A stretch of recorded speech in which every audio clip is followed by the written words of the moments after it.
Welcome to the Beyond the Diagnosis podcast. I'm your host, Dr. Kylie Burton. If you have been told that your blood work is normal, yet you feel awful, well, this is the place for you, because whether you have a diagnosis or not, I'm going to teach you how to turn those normal labs into real answers, healing, and hope. So grab your blood work. Come join me. Here we go. Welcome to the Beyond the Diagnosis podcast. I'm your host, Dr. Kylie Burton, and we're back. We took a hiatus so I could go have a little baby, and now we're back on track. So I brought to you the biggest experts in their fields, and on this call with us today is a plastic surgeon. His expertise is breast implant illness, and that's like all he does now. So Dr. Rob, welcome on. I know as a plastic surgeon, you don't get started in this field. How did you get there? Sure. I began in plastic surgery really focused on cancer reconstruction. So many forms of cancer require plastic surgery to perform some kind of reconstructive technique to maintain the function of a leg, an arm, the jaw, breast reconstruction, of course. So that was my whole career. And in 2016, I had a patient come to me in Austin who had relocated from Georgia. And they wanted to have their breast reconstruction, which was done with an implant. They wanted it taken down and become flat. From, time to time over the years, I've had requests for that. And I did her workup, her physical examination. Everything was in order. Her laboratory studies were all in order. She did have fatigue. And many patients who've had chemotherapy really present with that commonly. So we see that routinely. We did her case, and for everybody who's listening, so the way I do these cases always is I take all the material out intact. I like to think of it like not breaking the Easter egg approach. So your scar tissue around it and the implant, and then we send that off to pathology, and then we also take a culture, think of like a Q-tip swab, and culture the pocket with which to learn, was there any contamination in the pocket? Because the things we want to know, one, is there any recurrent cancer? We don't want anybody, obviously, with an undiagnosed recurrence. So we always want to look for that. And then we always want to make sure there's no sign of an infection. And you can't just magically see them. Obviously, if they're very bad, we can see them. But when we saw her after surgery at a week, she was doing well, and her pathology, which is the study that looks for recurrence of cancer, all of that was totally negative. She didn't have any recurrent cancer. And then we looked at her results to see if there was any infection from the culture reports. She had an E. coli infection. And when I say that, she had greater than 10 to the 6, which for everybody listening, that's an infection. So I was really taken back by this result and didn't understand how I could have missed this or not seen this or not understood this based on, years of experience and looking at all the data and doing her examination. So this was an occult breast implant infection. So I treated with antibiotics based on the pattern of sensitivity given to me by the report, and all of her fatigue went away. So I believe she is the person that put me on a Facebook group. And then I just started to have patients come to me. Right, left. Yeah. Yeah. And so because of, being a little bit duped by that experience, I was a little concerned that there are other people that could have infections and or biofilm because I had known about biofilm for a long period of time working with different surgeons, whether they be orthopedic, neurosurgeons, cardiac surgeons, vascular surgeons, because they all use, because part of their surgical treatments in many instances is using a graft, so a foreign material, to help reconstruct an extremity or a blood vessel or spine repair. All these different things require these elements to help the patients that they're working with. So of course I knew about these things, but I was like, I didn't know that would be such a something that I could miss. I'll say that. Yeah, and I mean, being in the alternative functional medicine space, when this came, you said 2016, that's only 10 years ago, not even 10 years ago, 8 years ago. It's becoming very apparent now the last 5 years. What would you say has led to this? Like, if someone's listening and they have breast implants, and they're like in a panic about what it could be doing to their health. We will talk to that person. Sure. When I have someone coming in, de novo, so if depending on how you get to me, we have a little quiz you can take on my website, drrobertwhitfield.com or breastimplantillnessexpert.com, and that will help characterize some of the symptoms you may be experiencing. Okay. And so when someone, say, steps off their curb and twists their ankle will swell up. That's acute inflammation. Your body sends out signals, it swells, and then over time, your body turns off those signals as it begins to heal and repair itself. Now, in chronic inflammation, for the listeners, the signals aren't turned off. So they continue to be sent out. And when you have an underlying infection like the patient I mentioned, or if you have what's called biofilm around a prosthetic device, a knee implant, a hip implant, breast implant, dental implant, a cardiac implant, spinal implant, those signals stay on. And over time, you develop chronic inflammation, which can affect every single system in your body. So you may have neurologic effects. You can have what determined, or I had to be explained by one of my patients what brain fog was because I didn't really understand it. So to me, it's akin to short-term memory loss, which is obviously a very significant problem. If you can't remember the names of your children, or you can't remember you left the groceries in the car, or you can't remember what you need to do. So those are significant issues. You can have ringing in the ears. You can have light sensitivity and sound sensitivity. You can have development of eosinophilic esophagitis, which just fancy term for you got more inflammation in your GI tract from the top going down towards your stomach. You can get reflux, shortness of breath, chest tightness. You can have muscle pain, joint pain, lots of GI problems, bloating, swelling, distension. Basically, you can feel like crap, and yet nobody knows what's wrong with you. Yeah, and you can have lots of fatigue when you have mitochondrial dysfunction. So there's lots of things that go into it. And I can understand from a doctor's perspective, any level of provider, NP, ND, acupuncture, holistic provider, I don't care who it is, that's a confusing picture. If that's, there's nobody born with that skill set to understand that. The way I look at it now is I understand genetics of the patient very clearly. They have difficulty with certain detox pathways, plus or minus estrogen toxicity pathway issues, and diet, we'll just say water quality, air quality, where they live, what, occupation they may have, what are their exposures. I know that may sound kind of far out, but I see a lot of things on toxicity reports that I'm taken back by, and I don't quite understand until I sit down and I have to go over this with the patient. Like, how did you get this? Or this comes from this herbicide or pesticide, or this comes from, this environmental exposure. Where could they have gotten this? And they may have worked in the military for 10, 15 years, or they may lived in a place where that had to have a lot of spray for the insects around, whatever. There's 1,000 things, arsenic's in groundwater commonly. So you'll have all these different exposures. And if they don't detox well, and they have that, it just sets up a very bad situation for them. Yeah. Yeah, I actually talk about infections a lot on this podcast. I do a lot of blood work, and that CBC with differential, when you look at it from a functional medicine viewpoint, you can pull out some low-grade infections on that thing. And so I always talk about, infections are systemic. They can wreak havoc on any part of the body, just depending on where your genes are saying, okay, here's the weak point kind of thing. So, all right, breast implant illness is real. That's basically what we're saying. What do we do?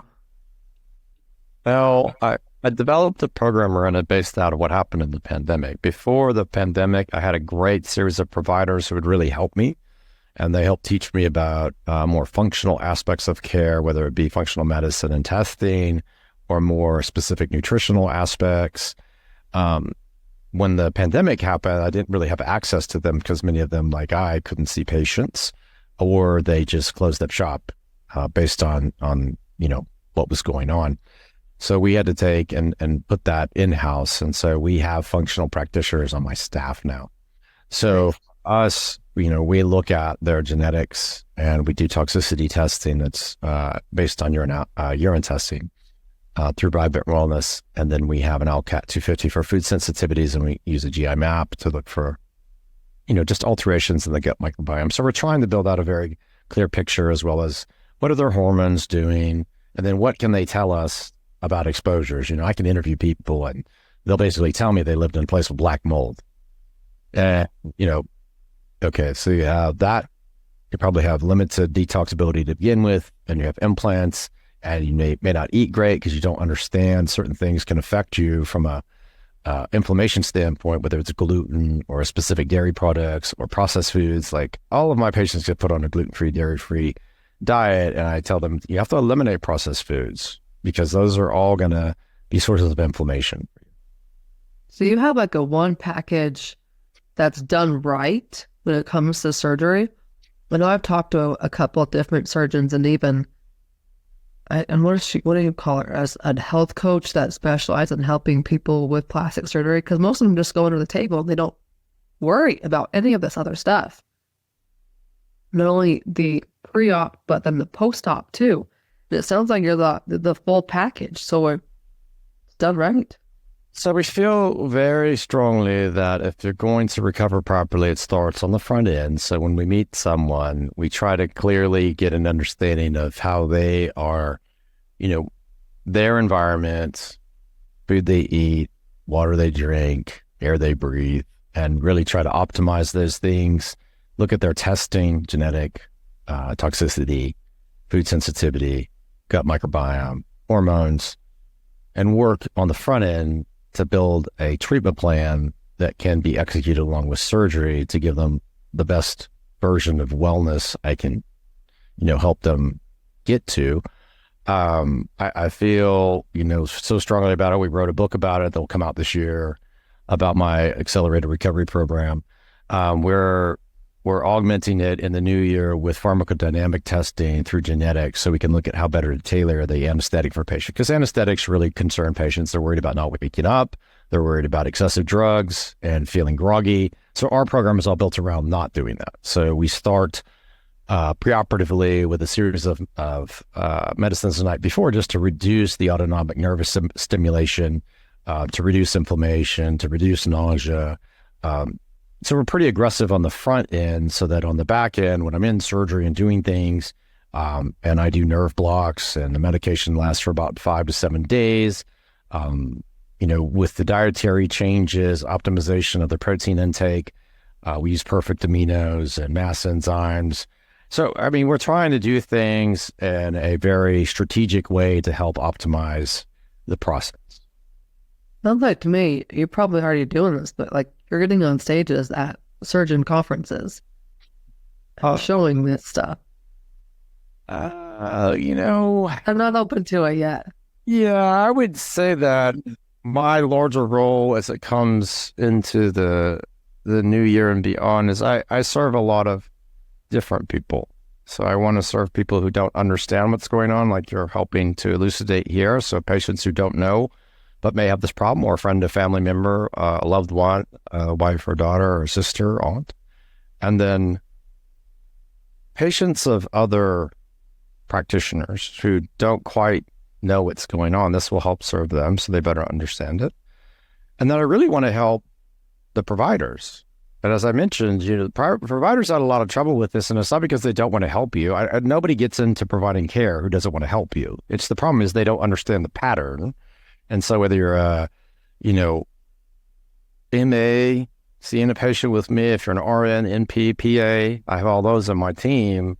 If you're another surgeon, an MD, a DO, a naturopath, acupuncturist, functional nutritionist, functional medicine doctor, I don't care what you do. I want to help serve you by helping you understand what I understand about the problem. And in that vein, everybody will do better. Care will be better. Outcomes will be better.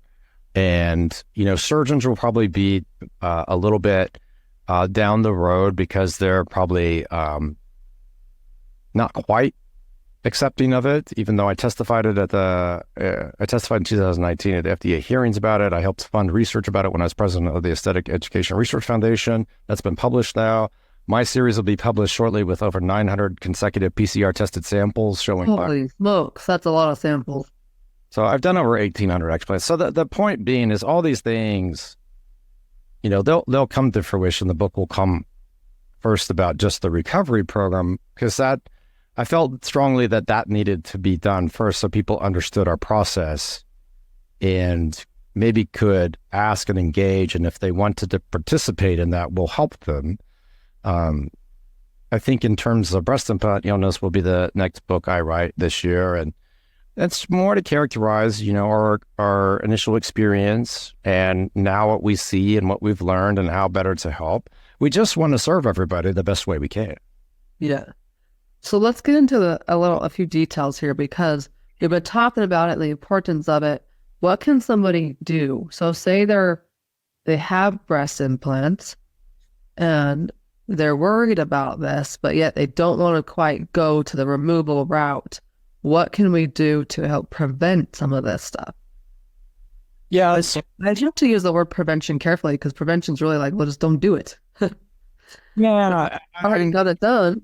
Yeah. And I'm not here to dissuade somebody, because the last thing to really harp on is you shouldn't do something. Like, we all know that we can't tell people exactly what to do. I just try to help people make better informed decisions. So if you're in that situation where you already have a device in place and you're concerned about what we're discussing in terms of breast implant illness, we have a little quiz you can come and take and to evaluate, symptoms.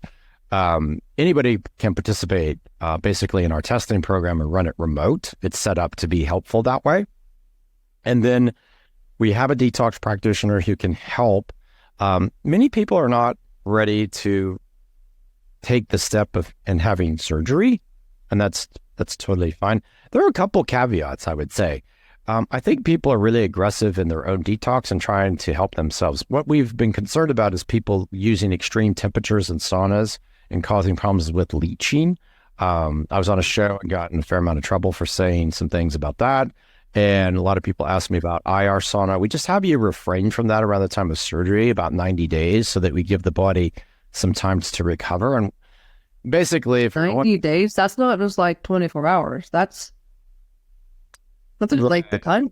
We're trying to avoid a Hertz reaction. So as someone detoxing after surgery, we don't want to make that too rapid and make them ill. We do partner with Cellcore for detox. So we try to do things in a very structured manner. Seen you at their conference? No, you saw my team. I couldn't go. Okay. I gave them a webinar. Are you going to be in Dallas? Yeah. Okay, I'll see you there. So I think we're very process and have the best kind of situation that we can for patients and or providers trying to give this type of care. So everything's set up to be as much data as I can help provide. I'll provide, and we're trying to put that out there for everybody. I try to put out a lot of content that's helpful. I could do a better job with that. It's pretty much challenge, as you know, to put out content. You got to have a team for that. Like you're busy in your office. That's where you should be busy doing your work there, not on social media where people just want things for free. Yeah, I want to help so that it's not so complicated. So as we spread the word and people can digest some of the content we have, we make it pretty simple. And I'm on a lot of different, platforms now and shows and things. So I really appreciate one tip they can do. What you can start to do is cut out gluten in your diet, cut out dairy in your diet, cut out processed foods, cut out sugars, increase your air quality. I have no financial interest in IQ Air, but I feel it's the best filter. And then water quality, everybody can do something with water filtration very simply for themselves. Yeah, we just moved into our house a couple months ago, and that was one of my things. I told my husband, I said, get a plumber over here because I want a filtration system put inside the house, or all of our water. Gotta have it. Our air too. We have room units that you can just move around the rooms. We've got a couple of different those, but I would rather have them in the vents. We have a vent person coming, like he's supposed to come, multiple times, but he hasn't showed up yet. So he's coming at some point to clear out the vents. Like, these are simple things that we hear so much about harping on food. Food is important, but the air we breathe and the water we drink, I would bet is even more important, because 365 days a year, 24 hours a day. Like, you breathe, you drink. So just simple things like that can help prevent breast implant illness. It can help us get healthier. How, besides like testing, is there a specific way to know if you have infections or not? Yeah. I don't have a really, perfect, tool for that. And the current, there's obvious things. If you had an ultrasound or a CAT scan or an MRI that showed fluid around an implant, that demands investigation. If you had a rupture, that demands investigation. And in my opinion, I make sure and counsel those patients I would have that removed. I don't like anybody to have a ruptured device because it's failed. So if a knee implant was broken, would you leave it in or would you take it out? So if a breast implant is broken, I would say you should take it out. So those are hard and fast rules. If you have severe pain or capsular contracture, then it needs to be investigated. Those are not normal findings. Do you ever see them coming up in the CBC? Because like I said, I talk about the CBC with differential a lot. Like, do you see breast implant infections, illnesses specifically in those 5 markers? I don't. My patients, a lot of times, are super selective and are already doing a lot to help themselves. So it's far harder than it used to be for me from a laboratory perspective to look at something and have an idea. I've done so much pre-work before they even got to you. Yeah, many of them, most of my patients come from out of state or out of the country now. So they're very aggressive in their self-care, and I appreciate them taking, great care of themselves. But it's more about their functional genetics, their toxicity burden, and, coupled to their hormone balance, gut microbiome health, and food sensitivities. Like, when we fill those pieces out, and we'll add more things depending on what we see or what we're worried about, but those are my base components. Nice. I want to get into talking about detox. But before we talk about the do's and don'ts of detox, let's do post-op. Mm-hmm. Give me one tip for post-op. Best anti-inflammatory in the world is ice. So wherever it hurts, protect the skin and use ice. 30 minutes on, 30 minutes off. Very simple. Even guys can do it. Yeah, my brother called me like 2 days ago and was like, Kylie, do I need to go onto the ER for my shoulder? I was like, okay, FaceTime me. He'd been playing soccer and got chucked as he was sprinting down, nailed his shoulder, got a huge bruise on his shoulder. I'm like, well, the ER, the only thing they can do is give you pain pills and put it back in place. If it is out of place, I don't think it's out of place. So you might as well pretend it's a sprained ankle. You've done it a million times because you're a runner. Treat it like a sprained ankle, put ice on it, and he was good to go. Like 2 days later, ice is powerful. Yeah, it's the best anti-inflammatory. It's cheap too. Yes. Okay. Do's and don'ts of detox, because you and I could probably get on many rants about this topic. Yeah, I think what I would say is you have to give yourself, first of all, you have to have the right mindset. Nothing happens moments after surgery. So I just operated on somebody in the recovery room, and if the expectation has been set that they're magically going to be relieved of all their symptoms and feel better, and that's just not reality. So I would appreciate if everybody just give themselves a break. And if you just had surgery and you're in recovery, you're going to have some discomfort. They're going to help that. And then I use Exparel, which is a long-acting medication that I inject in the areas where I work. So within 2 to 4 hours, that's all set up. Everything's comfortable. I just saw patients today, operated on yesterday, who are flying home in a few days, and they don't really have pain or need narcotic to manage pain. We manage nerve pain with medication specific to that, and then we have everybody in anti-inflammatory, and then most patients don't have nausea a day or 2 out, but we have something for that. So when it comes to detox, we wait a bit, because if someone was having more of a reaction from their devices, we don't try to exacerbate that reaction as the body goes through its processes of inflammation after surgery. And that's why we have this 90-day, window. Sometimes our detox practitioner will hop on them hop on a call with them a week to 2 out to see just how they're doing. And, starting something back is based on that discussion. If people are still kind of limited, not doing great, you don't want to exacerbate that by giving them supplementation that will help them further detox and make them feel even more run down or more tired. Detoxing, we both use Cellcore. We're both big fans of that company, and especially with their ability to detox and get rid of infections. That's like their big thing. I was very hesitant to jump on Cellcore in the beginning. Like, I've been around them for years. I'm just barely starting to use them. Mm-hmm. The reason why is because it is not, I feel, it is not DIY friendly stuff. No, it's not. Like, this stuff works. Yeah. But it's not something that you should just go about on your own. And when I get a patient that comes in and goes, I've tried every detox under the sun. Exactly. You've tried all the junk detoxes out there that are like DIY, do this for 10 days, 21 days, 30 days. You're really not doing your body much good. Yeah, I agree. I think I had to partner with a company like Cellcore for a couple of reasons.